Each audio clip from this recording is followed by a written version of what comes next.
वैज्ञानिक द्वारा बनाए गए 5 अनोखे जानवर। नंबर 5, ग्लोफिश। दोस्तों, ग्लोफिश एक बायोलॉजिकली मॉडिफाइड फिश है जो अंधेरे में चमकती है। दरअसल साल 1999 में सिंगापुर के नेशनल यूनिवर्सिटी में डॉक्टर जू जोंग ताई और उनके सहयोगियों ने एक एक्सपेरिमेंट करते हुए जेलीफिश से निकाले गए फ्लोरेसेंट प्रोटीन को जिब्रा फिश में इंसर्ट कर दिया, जिससे ऐसी फिश बनाई गई जो पोल्यूशन को पहचानने में सक्षम है। साथ ही इस प्रोटीन की वजह से ये फिश अंधेरे में चमकती भी है। बता दें, ग्लो फिश पहले लाइट एब्जॉर्ब करती है और फिर बाहर निकलती है, इसलिए ये चमकती हुई नजर आती है। साइंटिस्ट ने सोचा कि अगर ये मछलियां प्रदूषित पानी में चमकने लगेंगी तो वे पानी की गुणवत्ता को मॉनिटर करने में मदद कर सकती हैं। और ऐसा ही हुआ, क्योंकि जब ये मछलियां पोल्यूटेंट्स के संपर्क में आती हैं, तो वे अपनी फ्लोरेसेंट चमक से संकेत देती हैं। हालांकि बाद में इन चमकती मछलियों ने एक पालतू जानवर के रूप में लोकप्रियता हासिल की। आज ग्लोफिश अलग अलग रंगों में उपलब्ध हैं, जैसे लाल, हरे, नीले और नारंगी। ये मछलियां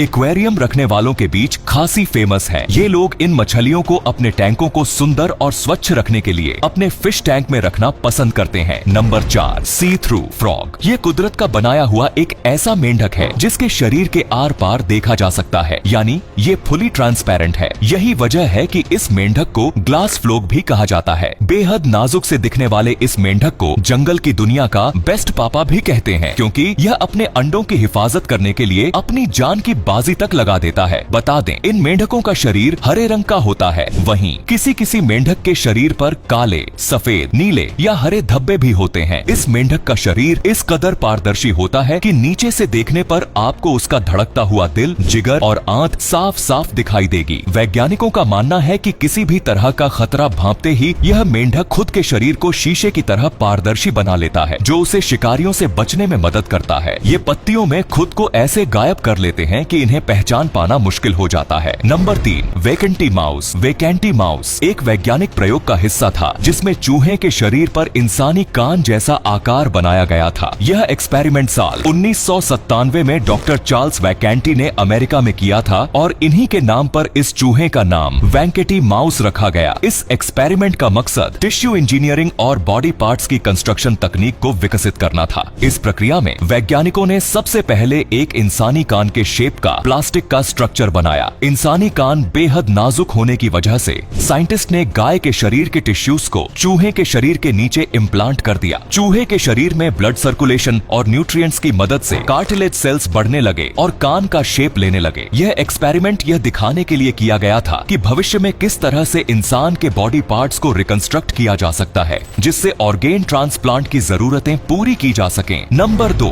कामा। वैज्ञानिकों ने कामा की एक विशेष ब्रीड को विकसित किया है, जिसे कैमल और लामा के डीएनए के मिक्सचर से तैयार किया गया है। इसे 14 जनवरी 1998 को दुबई में विकसित किया गया था। इस यूनिक ब्रीड का निर्माण वैज्ञानिकों ने ऊंट और लामा की विशेषताओं को मिलाकर एक नए जानवर को बनाने के लिए किया था। कामा का निर्माण आर्टिफिशियल इंसेमिनेशन यानी कृत्रिम गर्भाधान टेक्निक से हुआ है। ऊंट और लामा की प्रजातियां एक दूसरे से बहुत अलग हैं, लेकिन दोनों ही ऊंटों की फैमिली कैमेलिडे से संबंधित हैं। वैज्ञानिकों ने ऊंट के स्पर्म का इस्तेमाल करके लामा के एग को फर्टिलाइज किया, जिससे कामा का जन्म हुआ। जामा कामा में दोनों जानवरों की विशेषताएं पाई जाती हैं, जैसे कि ऊंट की ताकत और लामा की कोमलता। जामा कामा को बनाने का उद्देश्य एक ऐसा जानवर बनाना था जो मिल्क प्रोडक्शन में ज्यादा सक्षम हो, जिससे ऊंट के दूध की उच्च मात्रा और लामा के दूध की गुणवत्ता मिल सके। इसके अलावा कामा ऊंट से ज्यादा कठिन परिस्थितियों में भी जिंदा रह सकता है। Number 1, sudden death mosquito. Brazil की एक कंपनी ने मच्छरों की जनसंख्या को कंट्रोल करने के लिए एक अनोखी तकनीक विकसित की है। ब्राजील की इस कंपनी का नाम ऑक्सीटेक है, जो बायोटेक्नोलॉजी में काफी आगे है। उन्होंने ऐसे नर मच्छरों को विकसित किया है जो मच्छरों की तादाद को कम करने में मदद करते हैं। ऑक्सीटेक कंपनी ने ऐसे मॉडिफाइड मेल एडीज इजिप्टी नाम के मच्छरों को बनाया है, जो डेंगू, जीका और चिकनगुनिया जैसी बीमारियों को रोकने वाले होते हैं। इन मॉडिफाइड नर मच्छरों में एक विशेष जीन डाला गया है, जो उन्हें रिप्रोडक्शन के बाद मरने की वजह बनाता है, और उनकी संतानें भी एडल्ट होने से पहले मर जाती हैं। जब ये नर मच्छर जंगली मादा मच्छरों के साथ मिलते हैं, तो उनकी संतानों की संख्या कम हो जाती है, जिससे मच्छरों की पूरी आबादी में कमी आती है। इस तकनीक का टेस्ट सबसे पहले ब्राजील के शहरों में किया गया था, जहां इसकी वजह से मच्छरों की आबादी में काफी ज्यादा कमी आई थी। इस तरीके ने पेस्टिसाइड्स की जरूरत को कम किया है और मच्छर से फैलने वाली बीमारियों को भी कंट्रोल किया है। तो ये थे वैज्ञानिक द्वारा बनाए गए 5 अनोखे जानवर। वैसे आपको इनमें से सबसे अनोखा जानवर कौन सा लगा, हमें कमेंट में जरूर बताइए। धन्यवाद।